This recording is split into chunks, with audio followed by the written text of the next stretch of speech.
Om Sahana Bhavatu Sahanau Bhunaktu Sahaviryam Karavavahai Tejasvinavadhitamastu ma vidvishavahai. Om Shanti Shanti Shanti. Om Sadashiva Samarambham Shankaracharya Madhyamam Asmadacharya Paryantam Vande Guru Paramparam. Shruti Smriti Purananam Alayam Karunalayam Namami Bhagavatpadam Shankaram Lokashankaram Shankaram Shankaracharyam Keshavam Badarayanam Sutra Bhashya Kritau Vande Bhagavantau Punah Punaha Samasta Jana Kalyane Niratam Karunamayam Namami Chinmayam Devam Sadgurum Brahma Vidvaram Tapobhikshina papanam shantanam vitaraginam mumukshunam apekshoyam atmabodho vidhiyate. So Hari Om and salutations to all. We had completed the 53rd verse of Atmabodha, where we saw what is the state of this Jivan Mukta when the person drops the body. Now, from 54th onwards are the pointers of Brahman, and a few verses will end with the last line, Tad Brahmetyavadharayet. About 3-4 verses. Know that to be Brahman. So earlier already Atman was pointed out as Nirguno, Nishkriyo, Nityo. Those pointers were given.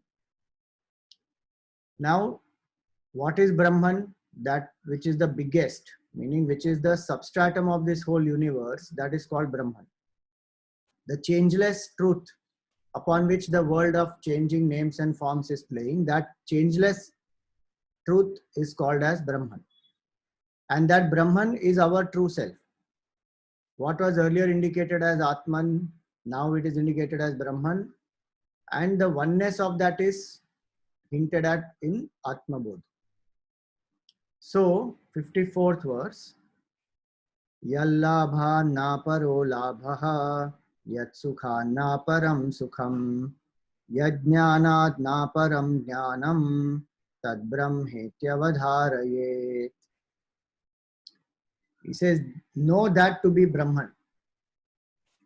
Realize that to be Brahman. What? Yallabhat na paro labhaha.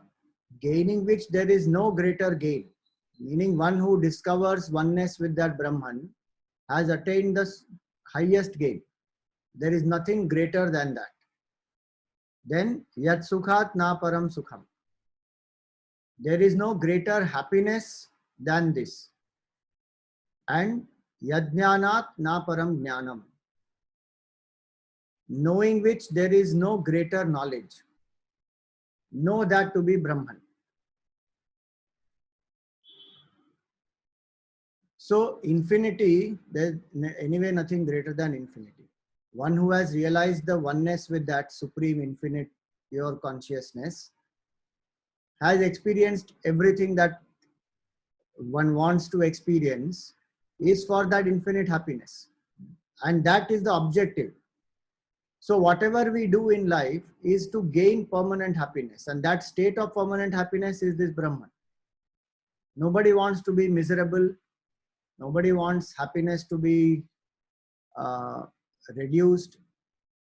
Each of us wants to be happy at all times. Only thing is we are thinking by getting something I will become happy, by going somewhere I will become happy, by becoming something I will become happy. And it may give temporary pleasure, no doubt, but happiness is very different. That temporary pleasure comes and goes. Here is the state of Brahman, which is permanent happiness. So actually we want permanent happiness, but we are seeking it in the temporary things. So no matter what we gain, we still feel incomplete. That's why he says, here is a gain, gaining which there is nothing more to gain.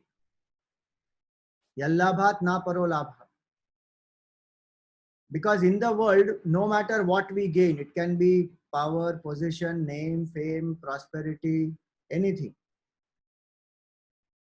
There will be always something more to gain. There will always be a sense of incompleteness. One will still feel that something more I must get. One still feels bound. One still feels finitude. And the strange thing is, to gain anything in the world, someone's gain is another person's loss. So I have to deprive somebody in the world to gain something. And also gaining that doesn't remove my sense of fear, sorrow, insecurity. It is not only applicable at the physical level, even at emotional level. We seek love, we seek appreciation, we seek, applause. Intellectual level, we seek success, recognition. Whatever I seek at the body level, mind level, intellect level, financial level, social level, it has its relevance in life. There is no denial of that. But it cannot remove the fundamental notion of finitude and the feeling of fulfillment it does not bring. The question, what next, will always remain. Until that question, what next, remains, there is continuously something I am chasing. And in that chasing, there cannot be happiness. Happiness is when there is silence, one stops chasing. So through the Atmabodha, we have seen how the negation happens of who I am not. And when I start doing that detachment from who I am not, automatically the chasing stops. I may play my roles, but internally my dependence on something else for happiness drops. Why? Because one has come to understand that the nature of happiness is my true nature. I don't have to get it. I don't have to become happy. I am happiness. Not as a finite jiva, as a pure consciousness. So this is a gaining which nothing more remains to be gained, because the entity, Mr. So and so, the small I, disappears. So the worldly gain is this small I tries to gain more and more things in the world. So the insecurity of the small I doesn't go. And in that process, one is also depriving others. So what I have, I will also have fear of losing, that somebody may take it away or I may lose it in time. So the worldly gain comes with those aspects. But the spiritual knowledge here and the realization dissolves this small I. So it is not that this small I has to gain something. The small I has to disappear. And in that disappearing is the greatest gain. Why? Because that small I wakes up to realize I am the infinite consciousness. I was, I am, and I will be always infinite consciousness. So no more fear, no more sorrows, no more insecurities. And glimpses of that state we find whenever we drop the ego.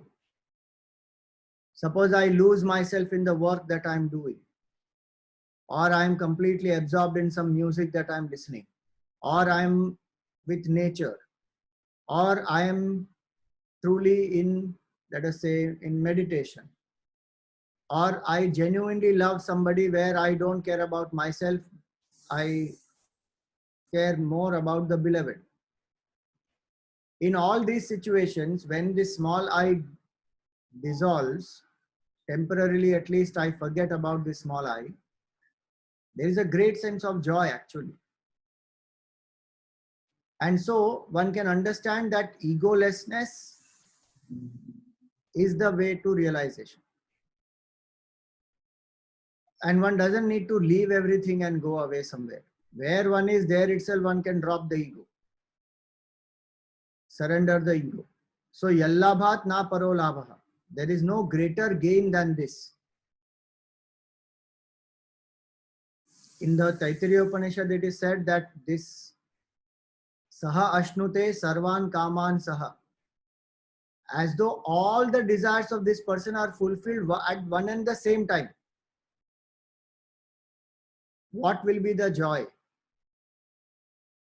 Why all the desires are fulfilled at one and the same time? How? What does that mean? Not that one desire is fulfilled and all such desires one shot they get fulfilled. No. The desirer who wants the fulfillment of all these desires, that desirer only has dissolved. So desire doesn't remain anymore. And in that dissolution of that desirer, one has experienced infinite bliss. Much more than what what all the desires put together also can give, much more than that.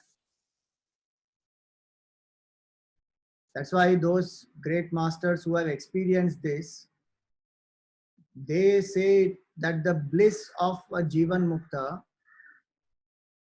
is one drop in the ocean of bliss. The Jivan Mukta is experiencing an ocean of bliss, one drop of which is the joy of Brahmaji. The highest joy in this creation is the joy of Brahmaji. Taittiriya Upanishad, Bhrigu gives this. Ananda Mimamsa it is called. Description of the glorious state of realization. So this is the greatest bliss. One infinitesimal part of this bliss, Devatas and Indra, etc. experience. And this is our true self. You see, this is where the contradiction is. Our nature is infinite bliss, but one is still begging for happiness in the world outside. If this person loves me, then I will be happy. If I get that object, I will be happy. When this lockdown will end, then I will be happy. Something or the other on which my happiness depends, and I have to run out.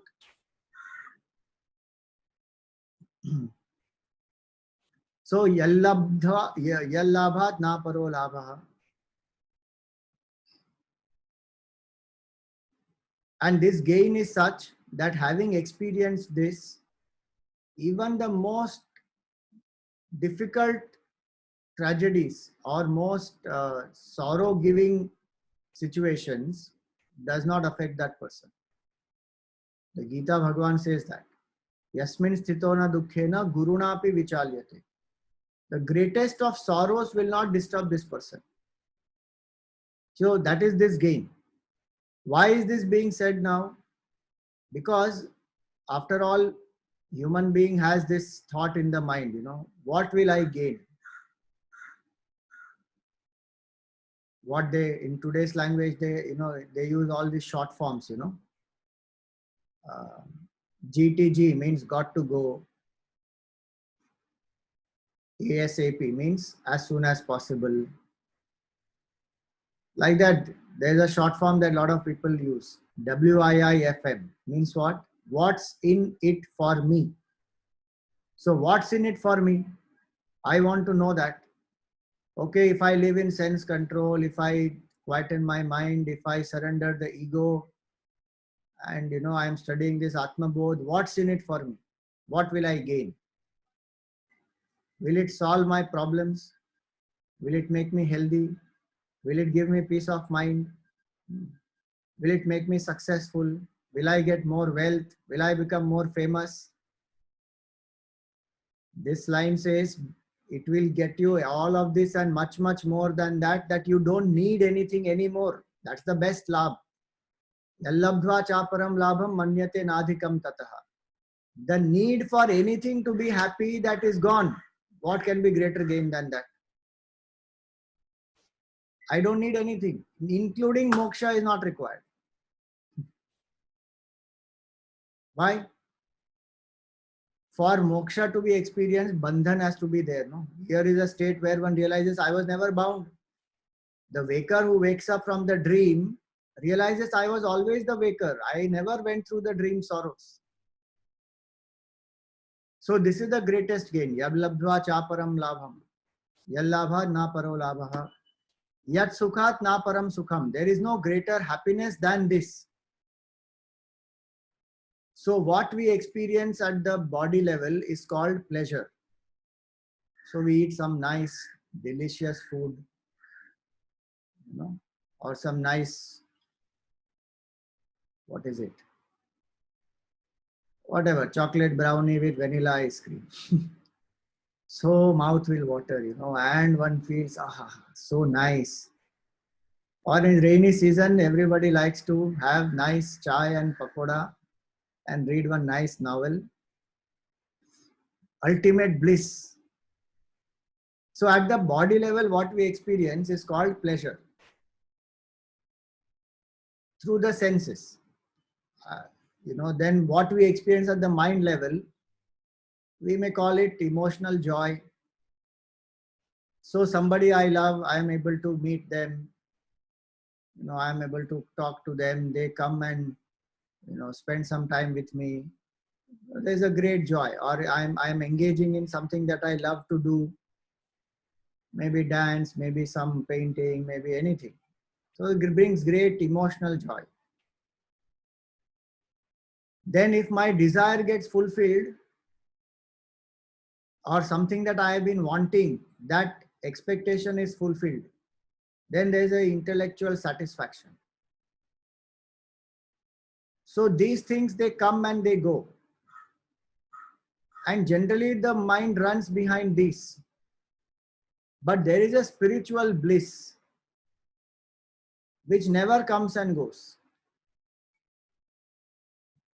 And which is not the opposite of dukkha. See, the temporary happiness that we get, this pleasure, joy, happiness, all these, they have an opposite. Opposite of pleasure is pain. Opposite of joy is sorrow. Each one has an opposite. So they take turns and they keep coming. But the spiritual bliss, there is no opposite. Because it is infinite and there is no opposite of infinite. One may say finitude, but in this case, infinite pervades everything. So there is nothing other than infinite. So this bliss is independent, number one. Unchanging, number two. Completely satisfying, number three. In fact, all the other bliss, all the other levels that we are experiencing, pleasure, joy, happiness, is a small glimpse of that infinite bliss only. Suppose I say I want coffee. A hot coffee I want. So right now you are in Atmabodha satsang. Now the desire for this coffee has come. So this mind now in between Atmabodha starts thinking coffee. And then the mind says, anyway, Swamiji is not looking, video is off. I will put the audio on, go into the kitchen, make the coffee and come and sit and sip the coffee and then listen to Atmabodha. Now, till that desire is there, the mind will be behind coffee. And till that coffee is not there, the mind is disturbed, can't focus. The moment that coffee comes, one takes a sip. Then one puts it aside. Then one starts listening. Now what happened? That desire got fulfilled. I tasted that coffee. The pleasure is at the tongue level. But the desire in the mind has stopped. So the real happiness has actually come because the desire has stopped. I may think that it came from coffee, but it didn't come from coffee. Coffee actually created a disturbance in my mind. The desire for coffee created a disturbance, and when I got it, the disturbance is stopped. So the spiritual bliss is what I'm experiencing every moment, but I'm thinking it is coming from the world outside.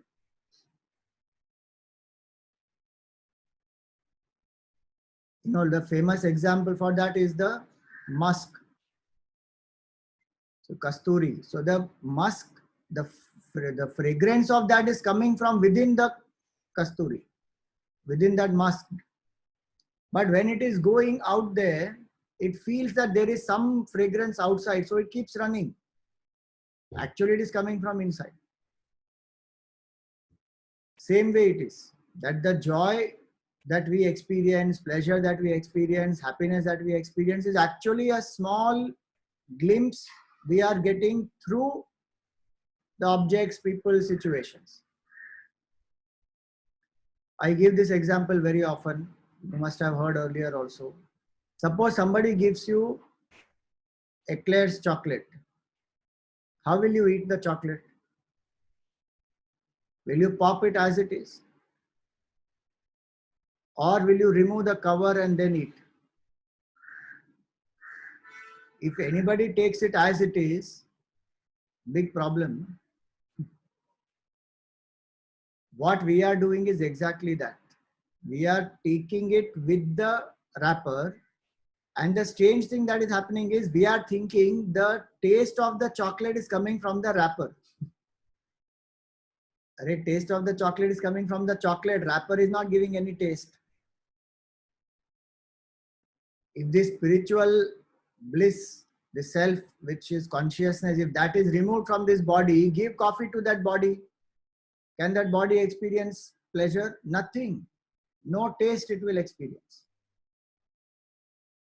It's just like eating that wrapper. You eat the wrapper, no taste will come. It is harmful also. In the same way it is. So when we realize this, that there is only one bliss, which is the bliss of the self, every other thing that we are experiencing, whether it is pleasure, joy, happiness, it is conditioned by body, mind, intellect. So we are experiencing spiritual bliss only in conditionings. Here is this person who has dropped the conditioning. He has removed the wrapper. And that person is eating pure chocolate. So yat sukha na param sukham. There is nothing greater than that. Bliss. In samadhi, the bliss that this person experiences, because one has gone beyond body, mind, intellect.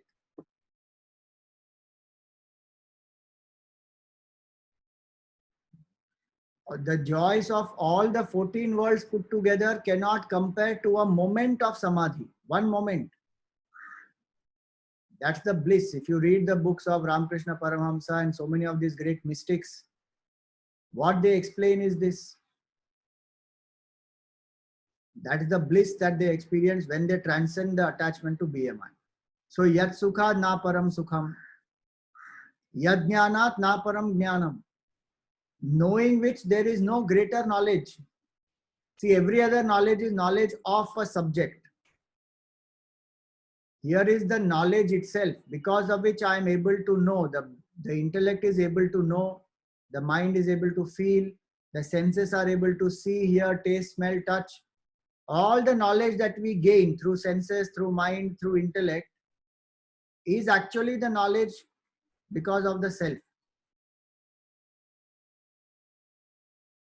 If the self is not present, then these senses will not work, the mind will not work, intellect will not work. So, yajnanat na param jnanam. And what is that supreme knowledge? It is the knowledge of the oneness of Jiva, Jagat and Ishvara. That there is one absolute truth that alone is manifesting as the three, which destroys all duality, which makes a person realize and wake up to one's own self. That knowledge is the supreme knowledge. This is called Paravidya, the highest knowledge, greatest knowledge. In the Upanishads, in Mundaka Upanishad, it is said Paravidya. Yaya tad aksharam adhigamyate, by which the imperishable is known, that is this knowledge. Everything else is below that. It is called Aparavidya. This is intuitive knowledge of the self. This is not information. This is not verbalization. This is not some words. Hence, if you see the Upanishadic definition of this Paravidya and Aparavidya is very stunning. In Mundaka Upanishad it is said, Tatra Rig Veda, Yajurveda, Samaveda, Atharva Veda. All of that is Aparavidya. 4 Vedas, 6 Vedangas, 4 Upavedas, entire thing is Aparavidya. It is called as lower knowledge. Why? Because all said and done, those are words, including the words of the Upanishads. As words, it is Aparavidya. But the state that it indicates, that intuitive state of realization, that is Paravidya. That is this, Yajnanat na param jnanam. Experiencing that state, there is nothing more to be known. You see, this is the quest of the Upanishadic seeker. The Mundakopanishad seeker has gone. Shaunaka is the name.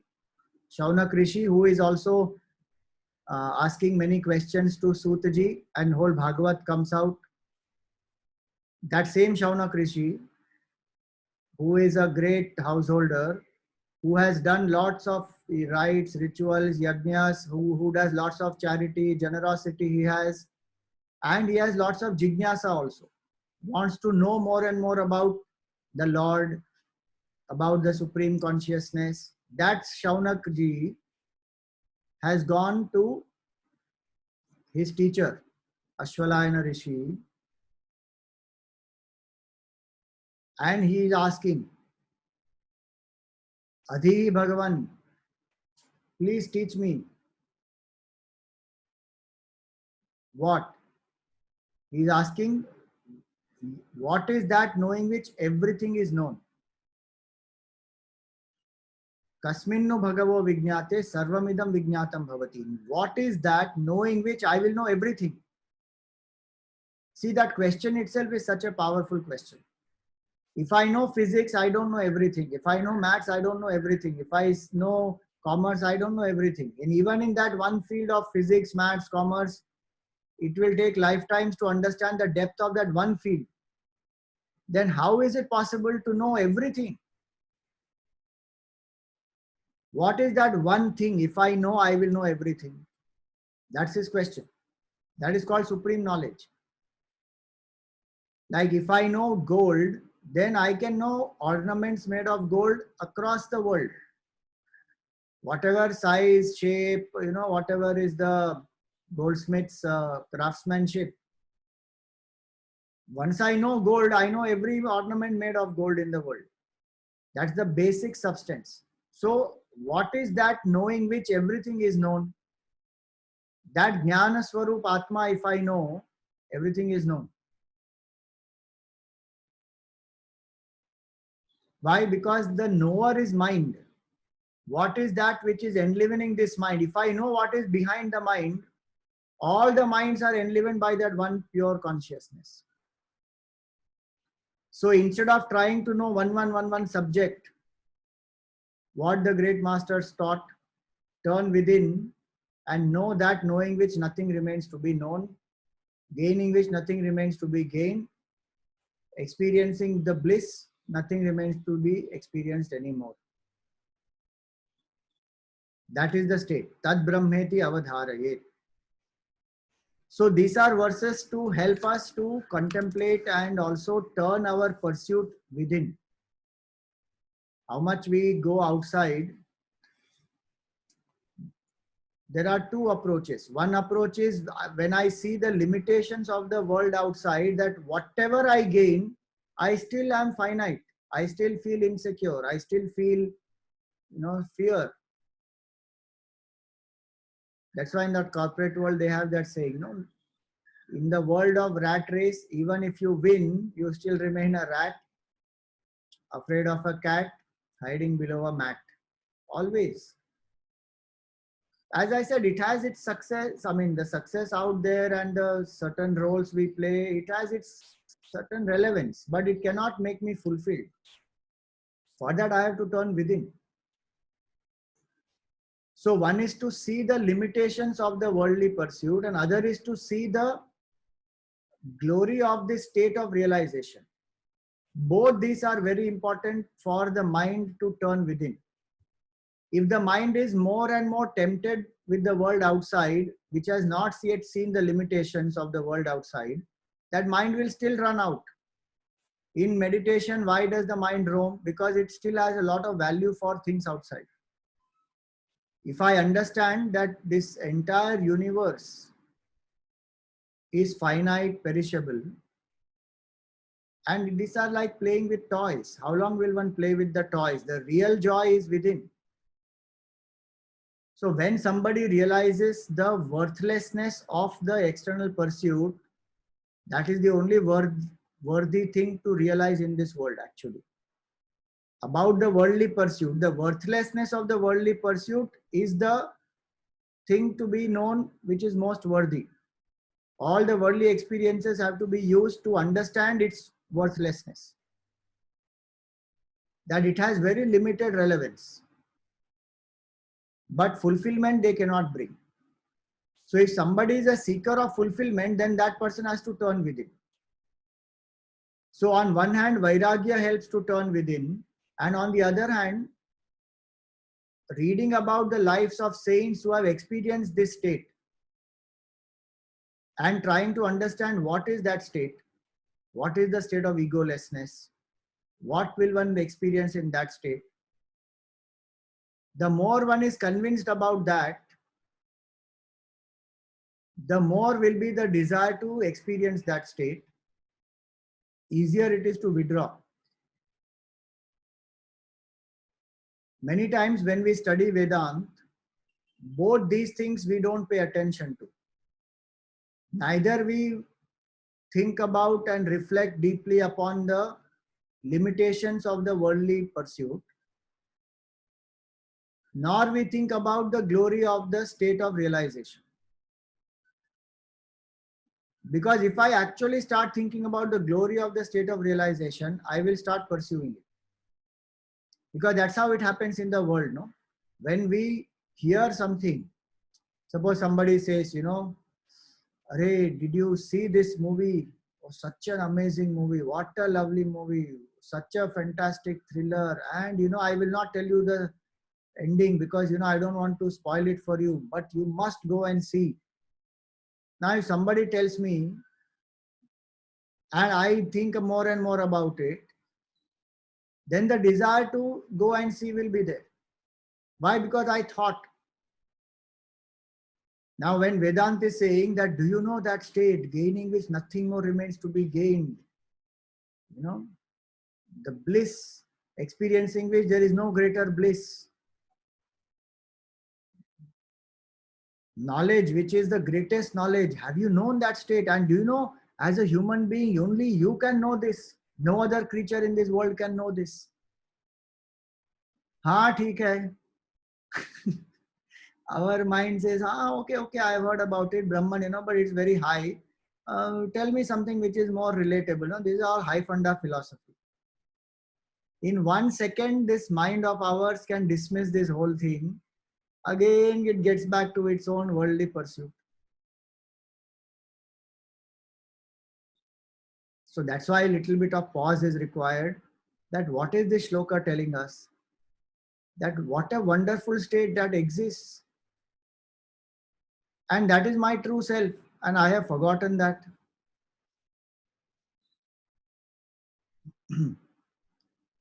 So the more one thinks about that state, more will be the jignasa to know. So there are there are different levels of evolution of a seeker. Pamara is one level. Pamara means somebody who wants maximum pleasure in the world and who doesn't care for ethics, morality, dharma, nothing. Will do anything to enjoy.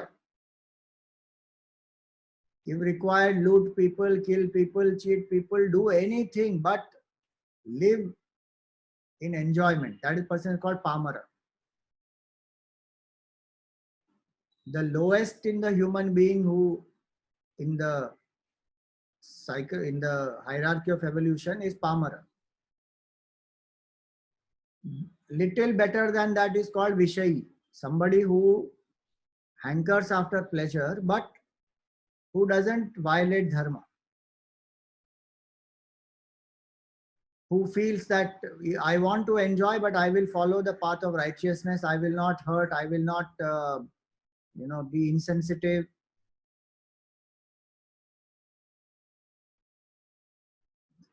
Third level is somebody who has been a Vishayi, who has understood कि how much will I enjoy and go on enjoying.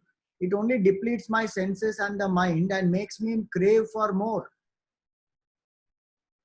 See, all the worldly gains are like that. They will bring a craving for more of the same thing or craving for something else. So when a person has understood that very well,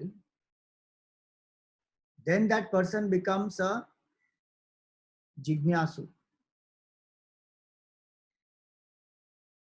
who wants to know, is there anything greater than this? Because everything is changing, it is all perishable, and I'm trying to hold on to the perishable, but it is not possible.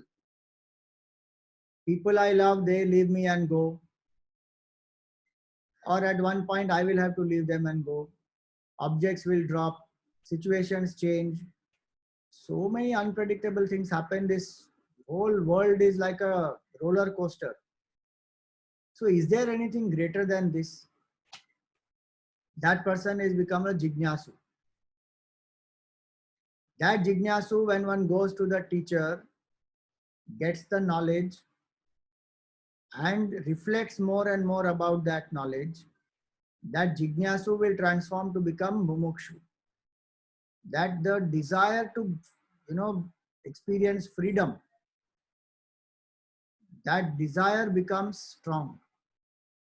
And in that mumukshu also, there are manda mumukshu, madhyam mumukshu, and tivra mumukshu. Manda mumukshu says, if I get liberation, great. Otherwise, anyway, next life is there. We will see. Is madhyam is one who says, no, I want liberation in this life. But the tivra mumukshu says, I want liberation here and now. It is like my head is on fire. If my head is on fire, what will I do? I am not going to run around everywhere, enjoying. I will find out where is water and put off that fire. So this person has come to that tivra mumukshu, and then through the grace of the Guru, through the Shravan Manan Nididhyasan, or through Sharanagati, that person gets liberation. That person becomes Siddha, meaning abides in the self. That is the state of this Brahman, gaining which nothing more remains to be gained, the highest gain. So that same thought now is elaborated here in the 55th one.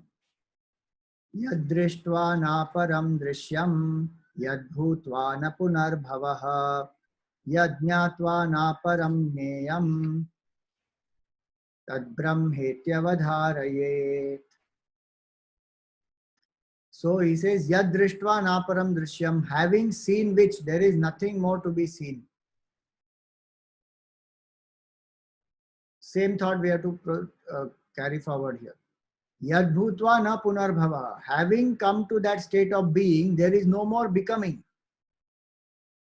And yadnyatva na param jneyam. Having known which, there is nothing more to be known. Tad brahmetyavadharayet. Know that to be the state of Brahman. So these verses also indicate to us that when the person goes beyond body, mind, intellect, it is not a state of blank or a state of thoughtlessness or some, special vision or some light, some color. None of that. What is that state? The state of infinite, changeless, absolute bliss. So yadrishtva na param drishyam. Now what is this drishtva here? It is not seeing with the eyes. It is seeing with this third eye, meaning intuitively realizing the self. There is nothing more to be seen in the world. One saint, at a certain stage in his life, as a sadhak, this saint lost his vision. And everybody was so sad that, oh, you have lost your vision now. How will you live your life? It's so difficult, and you will miss out so many things in the world. But that saint was a very a very great devotee of the Lord also, as well as a great mumukshu. So he said, I am very happy that Bhagavan took away my eyes, because anyway there is nothing more worthy in this world to see. I have seen what had to be seen. What is to be experienced is only within. And that vision nobody can stop. That vision of the Lord, my mind will now only visualize the form of the Lord and get absorbed in that state of that Lord. Become one with the Lord. I am very happy that Bhagavan took away these eyes so that I can now turn within, because there is nothing more to see in the world. That was a positive attitude which that person had, and anchored in devotion. See, in his life there would be worldly challenges which would come, because now walking, talking, seeing, so many things may become very difficult, because you can't see the road, you can't see what is where.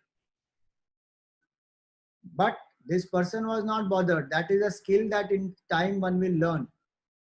This person was more positive that Bhagavan has now taken away. It is good that he took away this sense of sight from me. Why? Because the only thing worthy to see in this world is darshan of Bhagavan. So if these eyes cannot have darshan of Bhagavan, then these eyes are worthless.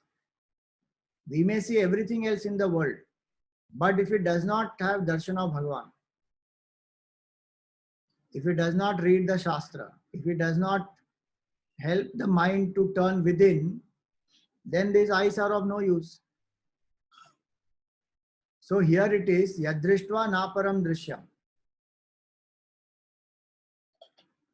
Having seen which. So as I said, here the seeing is not the physical seeing, it is the intuitive experience of realization. Having experienced that state, nothing more to see in the world. Our mind will still have a craving to see. And right now when we are in a lockdown, so the craving is more. That, I want to travel abroad and I want to see this place and that place, and, on my, what is that, to-do list or travel list, there are so many places. I have to still visit New Zealand. I have to do whatever that what is that called? Jumping from that aeroplane, skydiving. I have to still do that. I want to see the earth from the space, and I am booking my thing that Tesla is taking people there. So I am going to book my place there. I have to go out to the moon, and from there I want to see and whatnot. The mind has lots of desires, and I want to see this, see that, everything.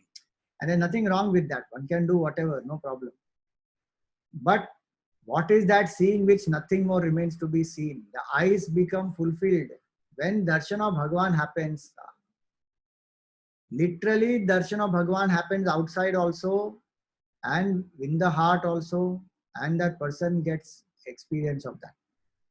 One with that Lord. After having darshan of Bhagavan, the entire world will appear as the glory of Bhagavan only. So wherever one sees, one will see divinity. But without the vision of Bhagavan, wherever one is seeing only perishable things. So the entire world becomes a cause of sorrow without the darshan of Bhagavan. With the darshan of Bhagavan, the entire world is the appearance of Bhagavan only. That's the difference between the vision of a devotee who had darshan of Bhagavan and somebody who has not. A realized person and a unrealized person, that is one big difference. Sarvam kshanikam kshanikam, sarvam dukkham dukkham. That is the attitude of a seeker. That everything is temporary, everything is perishable. And it causes sorrow. Sarvam bhogamayam is the vision of a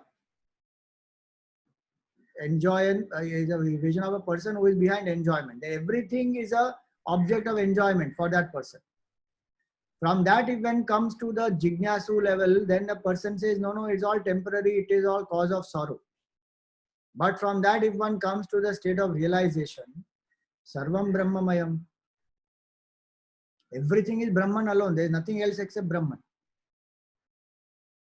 Like if you go into the ocean, there is only water everywhere. Name and form you can give whatever one wants to, but it is only water. In that way here, the realized person sees Brahman alone everywhere. Prahlad could see Bhagwan alone is everywhere. And Hiranyakashipu says Bhagwan is nowhere. Where is your God? Is he in this pillar? And Prahlad says yes. And look at the glory of the Lord. Bhagwan is anywhere, everywhere. But he manifested out of that pillar. Why? Because my devotee said, I am here also and I will manifest from here. Narsimha Avatar Bhagwan took.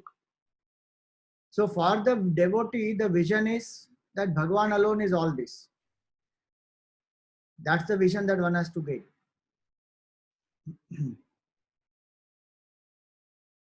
Now it is like this, the example is not exactly, it's not an exact match, but suppose you have eaten one royal faluda. After you eat that royal faluda, if somebody gives you just simple milk, how it will taste? Maja nahi aaya. It is like that. The saints who have experienced the absolute bliss, they are saying, "Arey, hum tumko faluda de rahe, aa jao." Nahi, I am happy to, drink that milk in that bottle. So here it is, yad drishtva na param drishyam, yad bhutva na punarbhavaha. All the becomings just comes to stand still. One comes to being. All the chasing stops, including becoming spiritual, all that stops. Otherwise, there is another form of becoming. Now I want to become spiritual. Now I want to become famous. Now I have, this many disciples. I want this many followers. I want this many likes. It's just a shift from the worldly becoming to spiritual becoming. No, but what about I want to become more devoted? I want to become more, knowledgeable. I want to become more self-controlled. See, no doubt it is better, but there is nothing greater than being. And all this becoming is actually to drop what all I was holding on to. So if I become more self-controlled, I am dropping all my attachments. So it is not really a becoming, it is actually dropping. If I become more devoted, it is dropping all my ego, my self-importance, insistence, I am dropping. So it is not actually becoming something, it is dropping whatever I am not. Then that is going to lead me to the being. If I keep dropping whatever I am not, who I am will reveal by itself. Because unnecessarily I am holding on to what I am not. One simple incident happened. At one man, he went, there were lots of cows. So he went near one cow and he wanted to play some mischief with the cow. So he was trying to, pull the tail of the cow. So he caught the tail of the cow and he wanted to twist and, do some mischief.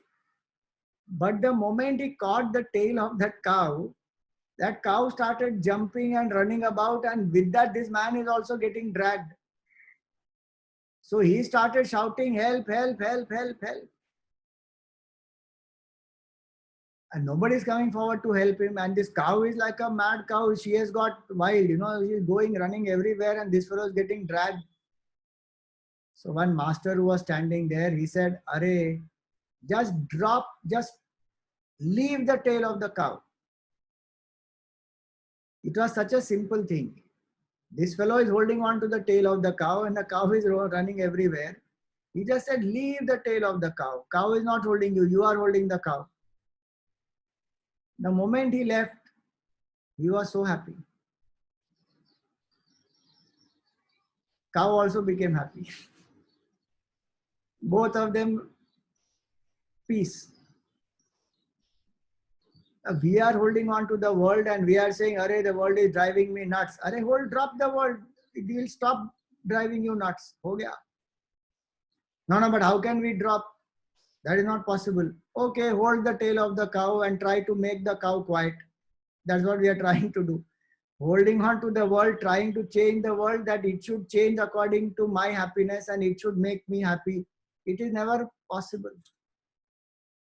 If I drop, what will happen? I will also become happy. World will also become happy.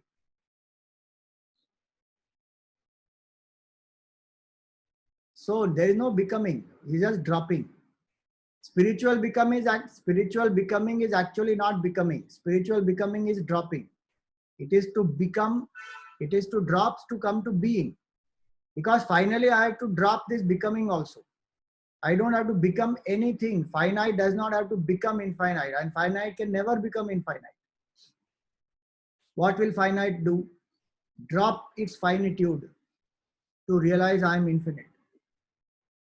So that's what this is. Yadbhutva na punarbhavaha. What is the deeper meaning of this aspect then? How much self-worth of ours we attach to becoming, and we never bother about being. Stillness and being, we don't bother about. We attach our self-worth to becoming. If I become so glorious, so powerful, then I am successful. If I become the topper, then I am successful. If I get this much of wealth, then I am successful. So I have always connected my self-worth with becoming something. By itself becoming, there is no problem, because that in the world out there, if that is required, one can play the role. But if I connect my self-worth with that becoming, then there is a big problem. One of the biggest reasons of depression and suicides and all this which is happening is the intense pressure of becoming. And the image that I have to create and I have to maintain about myself, that's a big pressure. When the fact is that image is so flimsy, but we get caught in that image. The true self within us is much beyond all this becoming, is much beyond all the images. That images are just mental constructs. So we may play a role in the world, just like an actor plays a role, but actor knows this is not me. So actor will never associate the image with, one's self-image with the role. That space, that detachment is what we need. That no matter what I become in the world, my true self is pure consciousness, and it is never touched, never affected by anything that happens. So whether success comes or failure comes, it doesn't matter. I may do appropriate things with it when it comes, but I will never take it to heart. That inner strength and courage comes when I anchor myself in being. That I am a being who is infinite. There is nothing to become. And this thought that only when I become I will be happy is the cause of sorrow. In being is happiness, not in becoming. I may become something in the world for a role I am playing, and it may bring some temporary pleasure, it may bring some satisfaction, it may help me to manifest my potential, but nothing more than that. I am not greater because I got something, and nobody else is lesser because they didn't get something. You see how much discrimination in the world happens and how much exploitation in the world happens just because of this becoming.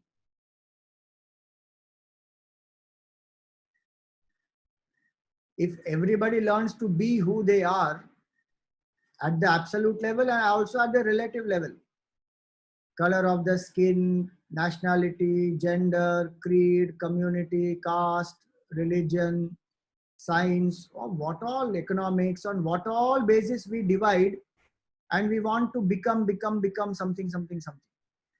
What is going to happen even if I become? If I feel I am superior to somebody because I became something, that is delusional. If the world comes to being and stillness, quietude, half the problems will all solve. Because the security is within.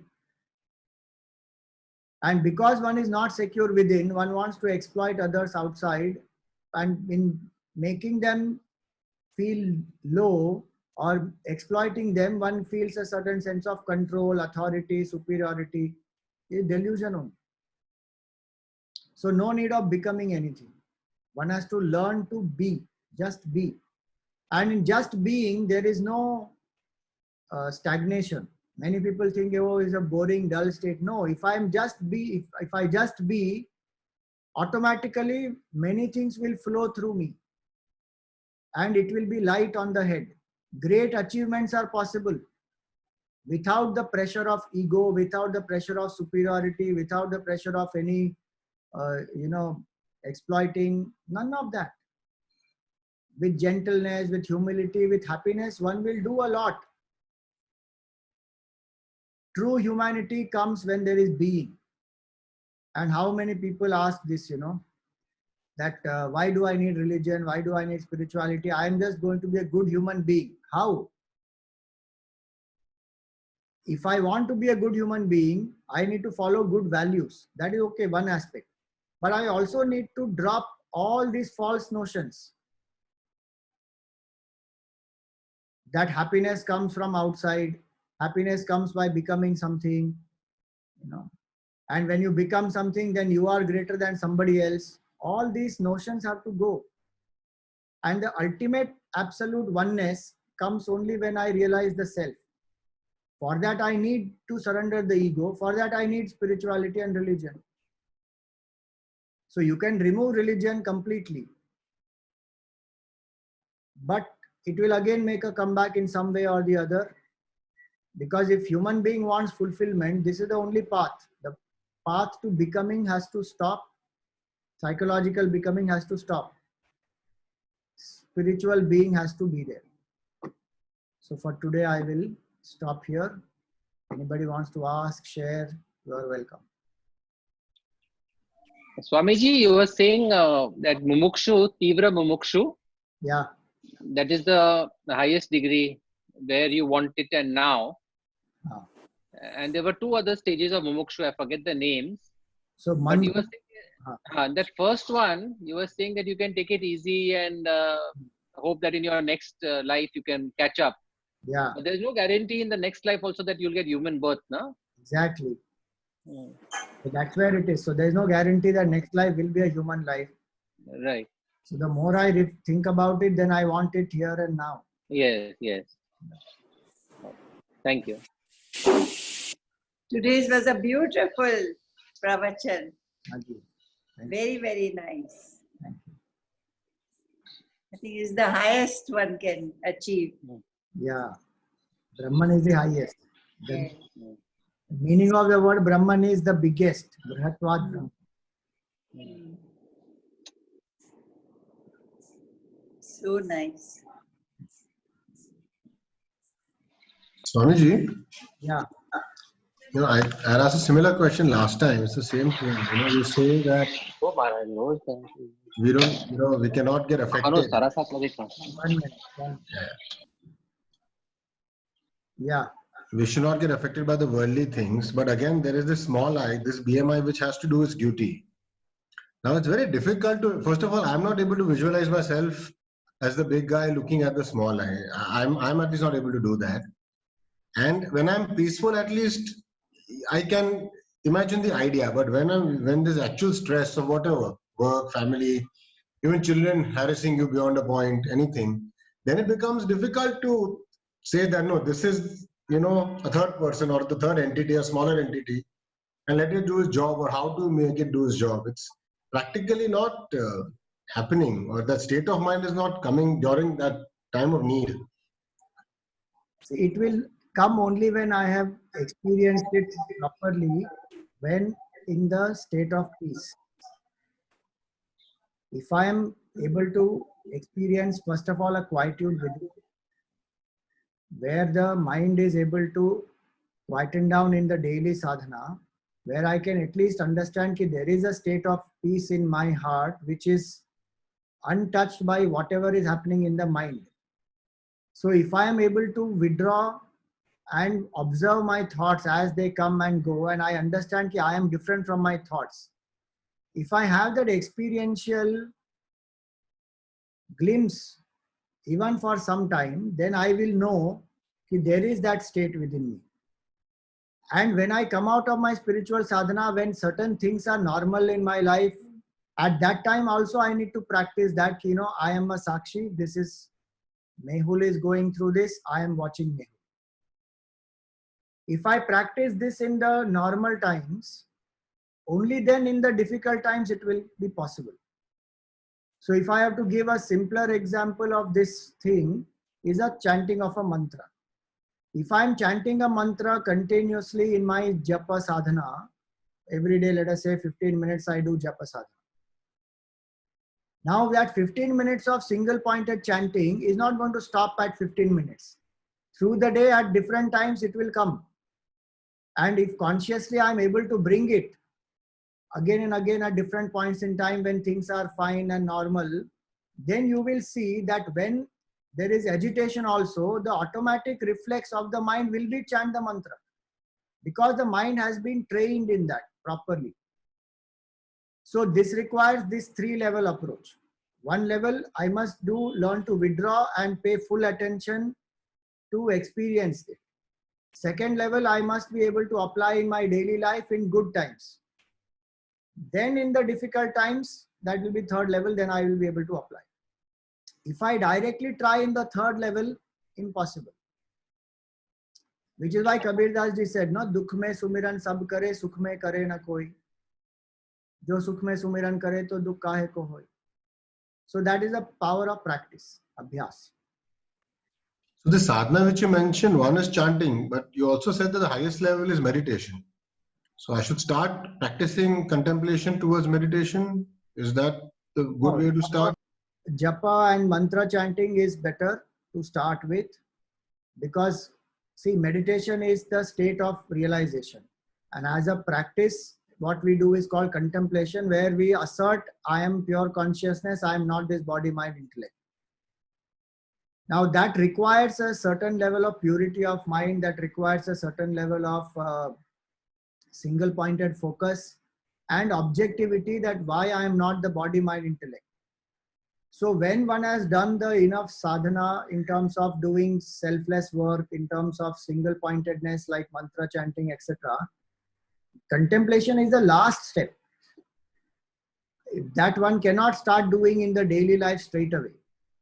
One has to start going step by step. So I don't know if you have done that, but that guided meditation course is there on my channel, on YouTube channel called Chinmaya Shivam. There is a 10 days guided meditation course, 10 session guided meditation course, which I had conducted over 10 weeks. So in every class, there is one part which is theory and one part which is practice. So every session is divided into 2 videos. So the practice part, the students had to practice for 7 days before the next class. So in that way for 10 weeks, so step by step one goes through that whole process. The 9th step in that will be contemplation. Sorry, 8th step will be contemplation, 9th step is witness, 10th is silence. So those steps one has to follow, and it's a gradual process. Witness is the last thing to do. In the world today, a lot of people start doing witness straight away, but then they don't know what is witness really. Maximum they will say witness the breath, but after that what? So if one does this, whether you hold the breath, you witness the breath, or you do mantra chanting, it also needs that selflessness. So if selflessness comes into daily life, single pointedness comes into daily life, and this subtle thinking about the self comes into daily life, then one can do contemplation and sakshi. So it is very systematic process. That's the one I had in mind because you had told us about this 10 sessions at the end of the meditation we did together. You made us do. But I have not done it yet. Correct. Okay. Hari Om. Thank you, everyone. Stay safe, stay healthy. Hari Om. Hari Om. Thank you, Swamiji. Om. Purnamada Purnamidam Purnat Purnamudachyate Purnasya Purnamadaya Purnameva Vashishyate. Om Shanti Shanti Shanti. Hari Om Shri Guru Bhyo Namaha. Hari Om.